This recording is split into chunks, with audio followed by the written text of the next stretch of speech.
Amigas y amigos de IQ Latino, bienvenidos una vez más a estas gratas e interesantes conversaciones que mantenemos con ustedes y con gente de alto interés a través de nuestro canal de YouTube. Hoy queremos dedicarle este encuentro a un tema que ha estado sumamente candente en la opinión pública latina de Estados Unidos y bueno, yo diría que en el continente, que es la demanda que se introdujo para tratar de salvar el TPS de los venezolanos. Para eso estamos invitando a una de las personas que adelantó la acción legal. Se trata de Cecilia González, beneficiaria del TPS y venezolana. Cecilia, un gusto. Gracias por aceptar nuestra invitación. No, gracias, Carlos, por el espacio, por la entrega también a informar a nuestra comunidad y al resto de nuestros telescuchas, radioescuchas, virtual escuchas, como se les llama a las personas que nos siguen, que los siguen desde YouTube. Gracias por el espacio. Sí, yo creo que virtual escucha es un buen término, te lo compro. Mira, Ceci, primero que nada, ¿en qué consiste esta acción legal para tratar de salvar el TPS de los venezolanos? Básicamente, el caso que estamos argumentando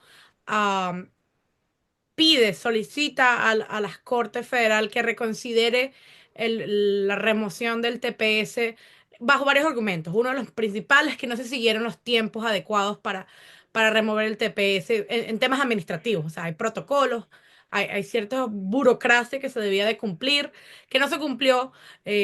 Fácil adivinar o fácil aventurarnos a decir que fue por motivos políticos. Al final del día, esta administración entró con mano dura queriendo borrar y deshacer lo que los resultados o el legado de la administración Biden-Harris. Entonces, el apuro o el frenesí para remover el TPS fue resultado de unas motivaciones políticas. El otro argumento que se establece es que no se han cumplido las condiciones para que Venezuela no sea parte del programa TPS.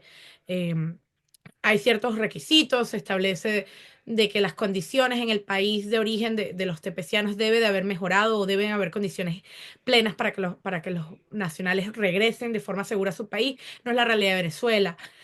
La administración argumenta que los venezolanos no somos del interés nacional y que representamos, pues, como se ha dicho, una amenaza a la seguridad nacional. Se nos ha tildado de dirtbags, de basura, eh, básicamente. Y es uno de nuestros argumentos en la demanda también, de que han habido comentarios discriminatorios con tendencia racial hacia el gentilicio venezolano. Más o menos en eso conduce los argumentos que se están introduciendo en esta demanda. Otra cosa importante, Cecilia. Esto ha sido un trabajo de equipo muy grande, esto ha sido una articulación como de que todas las piezas cayeron en su lugar por fin en el momento para darle forma a que esto fuera viable. ¿Cuáles son las organizaciones, más allá de los individuos como tú, porque hay individuos como tú que están en este asunto, en la introducción de esta acción legal, pero también hay organizaciones? ¿Cuáles son esas organizaciones? Bueno, a nivel de demandantes se encuentra la Asociación Nacional del TPS, a la que incitamos a todos los venezolanos que aún no se han unido como miembros, por favor. Esta organización pues representa a los venezolanos con TPS en su mayoría, agregando a los 7 individuos que hemos puesto nuestro nombre en esta demanda. Detrás de esta demanda, desde el equipo legal, se encuentran miembros del LCLU de Northern California, el LCLU de Southern California, que es la asociación de derechos civiles más antigua en este país, que ha estado en la defensa entre discriminación laboral, diferentes espacios de defensa de derechos civiles han sido campeones legales. De igual forma, el equipo de del UCLA, una universidad prestigiosísima en California, en el equipo del Departamento de Inmigración, parte de su equipo legal forma parte del co-counsel del equipo de nuestros abogados. Al igual que tantísimas otras organizaciones, hay una coalición detrás de casi 100 organizaciones pro-inmigrantes que han contribuido en diferentes formas. Organizaciones como el Venezuelan American Caucus ha dado testimonios en tema de evidencias. Tenemos eh, diferentes miembros de academia que han podido declarar de forma jurada cuál es la realidad en Venezuela, cuál es la realidad de la persecución. Entonces, al final del día, luce como los 7 nombres que están en el papel y nuestros 7 abogados, pero en realidad detrás hay un trabajo de comunidad, un trabajo de hormiguitas, de instituciones, de organizaciones. Cada una ha contribuido al proceso legal de diferentes formas, y igual han contribuido al proceso de advocacy, de abogacía externo, el poder elevar estos esfuerzos, el que el resto de los venezolanos se enteren que existen esfuerzos legales, que estamos intentando agotar todas las instancias legales disponibles. Igual existen esfuerzos legislativos, existen por ahí muchísimos, muchísimos activistas que están reuniendo um, con sus miembros del Congreso para intentar evaluar las diferentes opciones que existen, no nada más confiando en los procesos legales. Entonces, dentro de nuestro equipo, hay un equipo legal conformado por el LCLU, por el UCLA, y hay demandantes, incluyendo la asociación, la Alianza Nacional para el TPS, y detrás existe casi una coalición de casi 100 organizaciones proinmigrantes. Porque aclaro que estas organizaciones proinmigrantes no solo son venezolanas, no solo son latinoamericanas, porque hoy estamos defendiendo el TPS para los venezolanos y también está en lucha el TPS para los haitianos en otros espacios. Pero la realidad es que no solo está en peligro el TPS para los venezolanos y los haitianos, está en peligro también el TPS para las otras 15 naciones que reciben TPS. Porque, una vez reitero, esta administración tiene una agenda política extremista contra los inmigrantes, y entendemos que estos son solo el principio de muchísimos más ataques contra la comunidad inmigrante que se vienen en esta administración. Eh, Hiciste un razonamiento, Cecilia, al principio de, digamos, cuáles son los argumentos en los cuales ustedes se basan para introducir esta acción legal. Eh, pero entonces, ¿cuál es el objetivo? ¿Qué esperan ustedes lograr? ¿Cuál sería el desenlace más optimista, vamos a decirlo así, de este proceso que ustedes están adelantando? Bueno, a primera instancia se solicitó una medida cautelar que detenga la remoción, o sea, que pausaría los 60 días que se les dio a los del TPS el 2023. Esta es una medida cautelar o preliminar que el juez puede dictar en función de que los jueces van a tener que evaluar las condiciones, evaluar la evidencia y poder tomar una decisión definitiva sobre qué va a pasar con el TPS para Venezuela. En ese caso, los permisos de trabajo de los venezolanos con TPS se renovarían. O sea, si de alguna forma quedaríamos en stand-by, pero no habría orden de deportaciones. De verdad, los venezolanos, pues, hasta que haya una sentencia final, estarían safe, entre comillas. ¿Qué buscamos en la última instancia? Restaurar los 18 meses de la extensión que garantizó la administración Biden-Harris en un mundo idóneo en el que la sentencia sea a nuestro favor, en el que esa extensión no solo sean 18 meses, que se pueda extender y renovar, redesignar. Hay muchos escenarios positivos, también entendiendo en el precedente, el caso Ramos, que también lo dirigió este mismo equipo legal en el 2017 durante la primera administración de Trump, duró más o menos 3, casi 4 años. Entonces, entender que esto no son 5 kilómetros, esto es un maratón. Entonces, porque tienes cortes federales, en algunos casos es posible que la sentencia no sea a nuestro favor, entonces hay que ir a apelar, hay que agotar cada instancia jurídica que existe, pero entendiendo que hay pequeñas victorias en el camino. La posible medida preliminar que suspenda la acción de 60 días, que se deberían cumplir a principios de abril, ya sería una tremenda victoria, porque entonces muchísimos venezolanos con el TPS del 2023 pueden respirar un poquito, con un poquito más de calma, pueden pues tomar decisiones más racionales, porque entiendo que ahorita es muy sencillo entrar en desespero, entrar es abrumante, es un proceso bastante abrumante, y sé que muchísimas personas han empezado a empacar, empezando a planear sus planes de cómo salir. Muchísimas personas que conozco me han dicho, yo prefiero irme y a que a mí me saquen. Y mi mensaje siempre ha sido, de verdad, confiemos. Yo sé que como venezolanos que hemos salido de un país donde ya no existe Estado de Derecho, donde las instituciones pues se han fracturado, es muy difícil confiar en un gobierno y entender que aquí hay check and balance, que aquí hay separación de poderes. Entonces es difícil para muchísimos venezolanos confiar en el proceso, y por eso con toda la responsabilidad digo, let's trust the process. O sea, de verdad yo confío plenamente que el sistema jurídico de este es un país que si es tan grande como dice ser, el sistema legal todavía se le puede poner pausa a las decisiones del Ejecutivo. Ajá, eso que nos acabas de dar, pues es como una panorámica de lo que puede suceder, digamos, que no está en manos de ustedes, ya esto queda en mucho en manos del sistema judicial estadounidense. Pero de parte de ustedes, ¿qué planean hacer ustedes de aquí en adelante? ¿Qué deben hacer ustedes de aquí en adelante para también hacer su parte en empujar que esto llegue a un desenlace lo más positivo posible?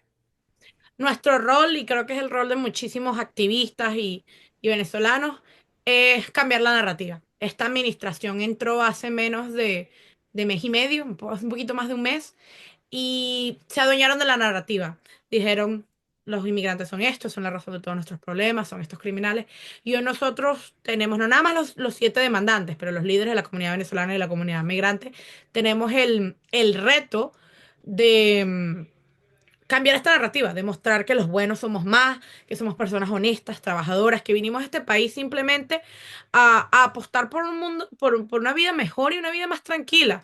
He escuchado múltiples veces de otros tepecianos y concuerdo, nadie se va de su país por gusto, nadie quiso venirse a ese país porque, ay, quiero ir para allá porque qué bonito Disney World. Lo puedo hablar desde la experiencia, mis papás son profesionales en Venezuela, con carreras, con negocios, que a raíz de la persecución política tuvieron que tomar la decisión personal dificilísima de decir, hoy estoy dispuesto a irme a un país nuevo, a empezar de nuevo, para que mis hijos hoy puedan vivir en paz, para que puedan siquiera aspirar a tener una vida como profesionales. Y esos sacrificios yo los honro y también entiendo que son los sacrificios de muchísimos de las familias venezolanas que apostaron a comenzar de nuevo en este país.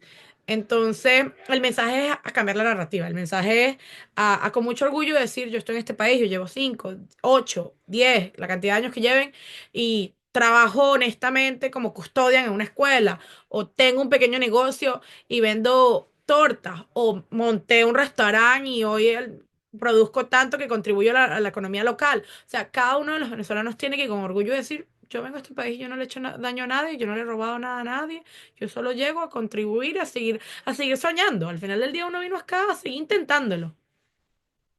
Cecilia, ¿tienes noticia de las otras acciones legales que se han introducido sobre este caso de TPS venezolano? Porque tengo entendido que hay otras y me gustaría, si está en tu conocimiento, que nos cuentes un poco qué son y cómo va eso. No conozco los argumentos completos de la otra demanda que se introdujo en Massachusetts, pero entiendo que los argumentos son muy similares. Conozco las organizaciones que están tratando casas como Make the Road New York, organizaciones de grassroots effort que han estado con la comunidad migrante por años, que también defienden la democracia y los derechos civiles.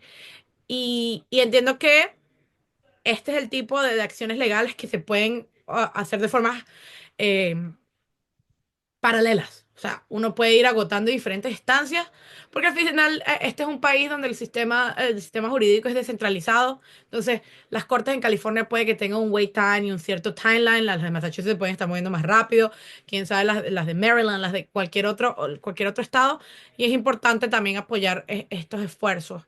Es probable que vengan otras. Estoy consciente que ambos equipos legales están en contacto, o sea, se comunican, no hay coordinación, pero hay comunicación, they are aware of each other, están al tanto del uno del otro. Y es importantísimo que esto siga sucediendo y que se siga elevando la causa para que, de nuevo, los venezolanos que quizás no confían en el proceso, quizás no entienden el proceso del todo, puedan estar un poquito más tranquilos sabiendo que hay alguien abogando y luchando por ellos. Súper, excelentes noticias en cuanto a las otras acciones que se están tomando. Oye, Cecilia, me captó y me capturó mucho, por ejemplo, que me estabas contando la historia de tus padres o que hablabas de la familia, de las familias venezolanas, sin perder del radar, por cierto, y quiero recalcar lo que tú lo mencionaste. Los haitianos están también bajo amenaza, están bajo amenaza todas las otras nacionalidades, y como escuché decir a Adelis Ferro de Venezuela American Caucus, aquí al final hay que poner un foco en la migración, en una reforma migratoria, en solucionar un asunto migratorio que es largo y complejo y quería hacer ese llamado, ¿no? También hay que tener en cuenta que los venezolanos son una pieza que encaja en un asunto mucho más grande y mucho más complejo. Pero precisamente por eso me gustaría que me contaras tu historia, porque de pronto uno dice 600.000 venezolanos y es muy fácil decir 600.000. Pero cuando conocemos, por ejemplo, a Cecilia González y a sus padres, podemos ver el perfil de un venezolano con TPS o de una familia venezolana con TPS, cómo era la vida de ustedes en Venezuela, qué traen a Estados Unidos, por qué se vienen, cómo están saliendo adelante aquí, de qué manera les impacta esta decisión adversa hasta ahora. Entonces, me gustaría eso, que contando tu historia nos dibujes cómo puede ser una familia venezolana que tiene hasta ahora, y esperemos que siga así, el amparo del TPS. Y con gusto, Carlos. A mí me gusta empezar diciendo que mi historia no es nada extraordinaria ni nada diferente a la historia de muchísimos venezolanos. Mis papás en Venezuela, mi mamá es politóloga graduada de la Universidad de los Andes, mi papá es abogado graduado de la Universidad Católica del Táchira, ambos amantes de la democracia y la libertad, defensores fielmente. Y esa es la casa en la que yo crecí. Yo crecí en una casa donde desde muy corta edad a mí se me contó lo que estaba sucediendo en Venezuela políticamente. A mí nunca me embellecieron la situación y le tiraron flores, sino me contaron. En Venezuela hay un señor que está en el poder, una persona que tiene problemas de poder y tal, y yo fui creciendo muy consciente de la realidad política que sucedía. No sorpresa, yo me gradué del bachillerato y me fui a estudiar a la Universidad Católica Andrés Bello a estudiar periodismo, porque a los 16 17 años mis mayores héroes eran los periodistas. Yo decía, de verdad, esta es la gente que se le está haciéndole la contraria al poder, son las personas que están speaking truth to power. Y para mí eran los héroes de la película. Yo decía, yo quiero ser como ellos. Yo de verdad quiero ser defensora de la democracia y creo que desde los medios de comunicación ese va a ser mi espacio. Me mudé a la universidad, me acuerdo, mi mamá me dijo, mira, ve a lo que vas, va a estudiar. Me mudé de Barinas, de un pueblito muy pequeño, me mudé a Caracas, la gran ciudad. En mi vida yo me había montado un metro, en mi vida yo había agarrado camionetica, venía a estudiar colegio privado, de tener una vida muy, muy privilegiada. En Barinas, me mudo a Caracas a perseguir el gran sueño. Y mi mamá me dice, tú vas a lo que vas, tienes 5 años para graduarte, enfocada, hazme un favor, no te metas en el movimiento estudiantil. Yo sé que tú vas a querer, yo sé que te va a picar, pero esto no es como en mis tiempos. Yo en mis tiempos fui un movimiento estudiantil en Mérida, tiré piedras, hice todo lo que hice. Pero esta gente, en mi época, nos tiraban aguas con camiones cisternas. Esta gente tiene perdigones, tiene balas. Cecilia, no. Y yo, sí, sí, sí, señora, sí, sí, sí. Cecilia se muda. Vea las primeras vez que vea a los muchachos con la camisa roja, con la manita en la mano en movimiento estudiantil. Y yo, ok, no, no, ahí no es. Segunda vez no me aguanté una pedida y ahí estaba yo, metidísima. Y recuerdo que mi forma consciente a los 17 decía, yo no voy a ir a tirar piedras, yo no voy a estar enfrente, yo voy a ayudar desde las comunicaciones. Y yo llenaba, hacía las notas de prensa, preparaba las redes sociales. Pero eventualmente sí habían ciertas manifestaciones que yo creía que eran un poquito seguras y iba y me echaba mis escapaditas, escuchaba mis regaños de mi mamá de que, ay, te metiste en el peo y te dije que no. Y yo decía, mamá, ¿cómo? Y eventualmente mi mamá cayó en cuenta que no le puede decir no me puede decir al río que no vaya por su sendero. O sea, mi mamá fue y que ya yo sabía que ibas a terminar ahí. Solo ten cuidado. Las protestas empezaron a tornar en el 2017 un poquito más violentas. Yo tenía amigos que estudiaban en la metropolitana que perdieron a compañeros. Fue el año que perdimos a Juan Pernalete. O sea, fueron años intensos, fueron meses intensos. Y yo recuerdo volver en el Spring Break, en la Semana Santa, a Barinas y que mi mamá me dijera, la calle está muy caliente, de verdad, no, no lo hagas. Vuelve, ya te quedan son un par de semanas para terminar finales y nosotros nos vamos para Estados Unidos. Y yo recuerdo decirle a mis papás y que, buena suerte, muchachos. Y mi mamá, no, no, no, nos vamos todos. Y yo, no, yo soy adulto, yo vivo sola. Mi mamá que no, yo te mantengo y nos vamos todos. Y yo recuerdo que eso fue como que mi mundo se estaba acabando. O sea, ¿cómo me vas a sacar? Yo estoy aquí luchando por la democracia. A los 18 yo creía que yo tenía la vida, que entendía la vida y que tenía mi vida planeadísima. Entonces, bueno, mi mamá me dijo, te quedan 6 semanas, ve, pasa los finales, pasa todas tus clases y en julio nos mudamos a Estados Unidos. Entonces yo me fui, tuve una protesta en la que recuerdo que mi mamá no me iba a dejar ir y yo igualito me fui y fuimos a hacer, a mí no se me va a olvidar, fuimos a trancar la autopista a la altura del Bicentenario enfrente de, de la UCB. Está María Leosa, está el Bicentenario, está la UCB y nosotros fuimos a trancarlo. A la UCB hay un puesto de la Guardia Nacional. O sea, a nosotros nunca se nos ocurrió que de verdad podía llegar la Guardia. Brillantes, éramos unos muchachos brillantísimos. Trancamos eso, hicimos un pancartazo, no me acuerdo qué estaba sucediendo, pero hicimos un pancartazo en menos de 15 minutos colectivo. crisis. Recuerdo igual correr por mi vida, como que yo nunca había corrido tan rápido, porque nunca había visto gente con tantos rifles, y llegar al sitio donde nos estábamos resguardando y que yo tengo una llamada de mi mamá. Y yo llamo a mi mamá me dice, oye, ¿dónde estás? Y yo, aquí en la biblioteca, estudiando para el final. Y que mi mamá me diga, no, tú no estás allí. Y yo, no, me dice, te acabo de ver en Twitter. Y yo, total, se me cayó el circo y mi mamá me dice, te vas ya mismo para la universidad. Y yo, bueno, mamá, estamos aquí en Caurimare, refugiados, realmente ni siquiera sé cómo volver al metro. No sé, mi mamá, bueno, el show. Y ahora ya de grande, a los 26 años, entiendo que mi mamá no es que me quería hacer la vida imposible. Mi mamá realmente, mamá, que ve el peligro, simplemente quería que yo no fuera una cifra más del régimen, que no fuera un número más. Pero a los 18 yo decía, mi mamá me detesta, ella no entiende que esto es lo que yo quiero ser feliz.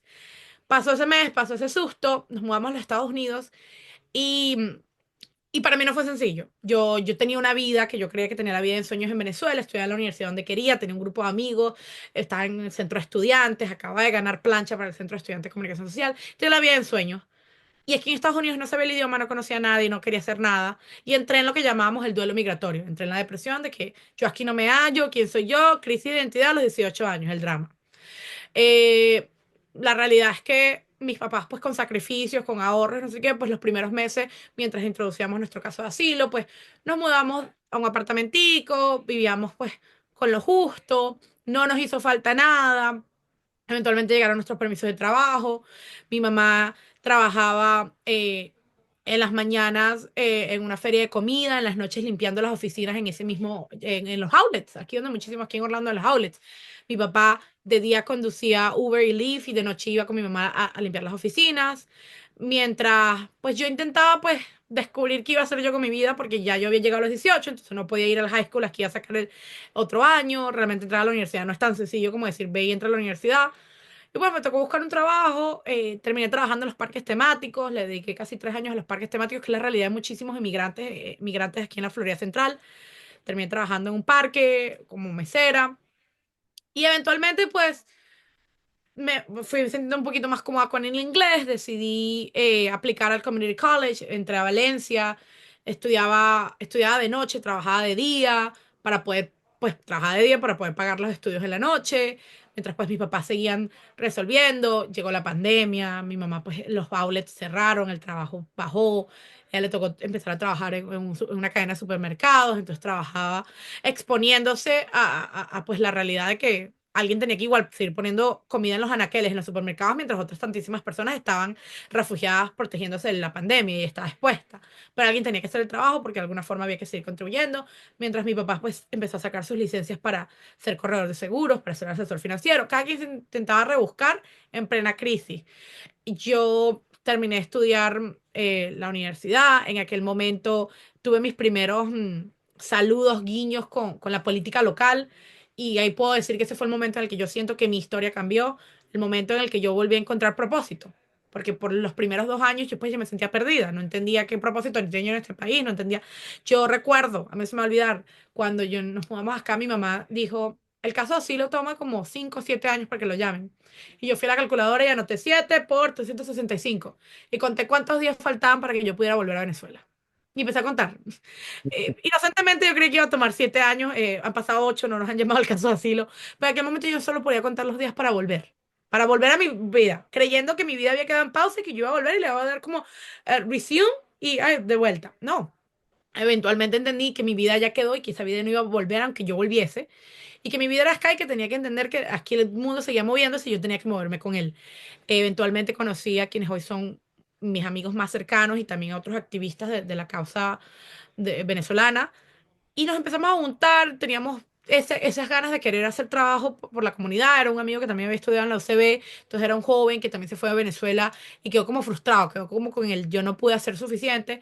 Montamos un grupito de venezolanos, empezamos a coordinar, vino las campañas, un día empecé tocando puertas, a lo siguiente estaba dando declaraciones en el por qué yo apoyaba al entonces vicepresidente Biden para presidente. Una cosa llevó a otra y lo siguiente que supe es que estaba trabajando en campañas federales para una candidata que se lanzó al Senado, después terminé haciendo trabajo con la comunidad, hoy en día me dedico al trabajo de la defensa del voto, este, Me reúno con legisladores, creamos políticas públicas, desarrollamos proyectos de ley que se van a introducir en las cámaras bajas y la cámara alta aquí en la Florida. Entonces, pero todo empezó a cambiar en el momento que yo volví a encontrar propósito. Y para mí propósito fue trabajo por la comunidad, el seguir abogando por nuestra gente, el poder seguir elevando la voz ante las injusticias. Y fue un momento de ciclo entero. Fue entender de que la pequeña joven Cecilia que estudiaba periodismo y que tiraba piedras, hoy simplemente hace lo mismo desde espacios un poquito más glamurosos. Y lo digo bromeando, yo nunca en mi vida creía que yo iba a terminar demandando al gobierno de los Estados Unidos. Pero en estos días uno de mis amigos del movimiento estudiantil de Venezuela me dijo, This is nothing different, esto realmente no es nada diferente a lo que hacías en Venezuela, que era, ves a un gobierno autoritario que está violando sistemas de derecho y hoy decides hacer protesta, hoy Para decides. acción. Entonces, realmente creo que es un ciclo entero que a los 26 no creía que iba a estar en ninguno de estos espacios, pero esa es mi historia. En el meantime también estudié, me estoy graduando en mayo de la Universidad de la Florida Central con una licenciatura en Ciencias Políticas y una especialidad en estudios latinoamericanos. Le dedico tiempo a nuestra comunidad, voluntarié con las niñas exploradoras, vendí galletas por demasiadas temporadas, galletas con las niñas exploradoras, toqué puertas con nuestra comunidad, hice limpieza, porque al final del día yo estoy gratamente agradecida con esta comunidad que le abrió las puertas a mis papás y a mi familia sin pedirnos nada a cambio. Entonces mi compromiso siempre ha sido de devolverle a Orlando, a la Florida Central, a la Florida en general, el cariño con el que nos recibieron. Aunque ahorita la Florida pues está afrontando momentos tensos para la comunidad migrante, la Florida sigue siendo un lugar muy acogedor para los migrantes. Excelente, Cecilia. Mil gracias primero que nada por haber compartido tu historia personal. Yo creo que gracias a ti le estamos poniendo rostro y nombre y apellido a esos 600.000 venezolanos. Nos queda un minutico. Un mensaje para los venezolanos protegidos, beneficiarios del TPS que te estén viendo en este momento, en un minuto. Yo lo dije antes y lo sigo reiterando. Los venezolanos hace mucho tiempo nos tocó aprender que cuando las cosas se ponen feas, hay dos opciones: huir o luchar. A 600.000 de nosotros ya nos tocó huir y dejar nuestro país. Yo no estoy dispuesta a dejar este. Entonces hoy yo escojo luchar por los 600.000, por mi familia y por los 600.000. Y ese es el mensaje de que aquí estamos y aquí seguimos y sin miedo, porque nosotros no hicimos nada malo. Nosotros merecemos el poder estar en este país, tenemos derecho a vivir sin miedo, a soñar sin límites y a seguir contribuyendo plenamente a este país. Gracias, Cecilia. Gracias una vez más por esta conversación. Y bueno, a quienes nos ven y nos escuchan por aquí, por este canal de IQ Latino de YouTube, por supuesto, invitarlos a que sigan atentos a nuestras próximas emisiones, donde traeremos otras muchas conversaciones tan agradables como esta. Que estén bien.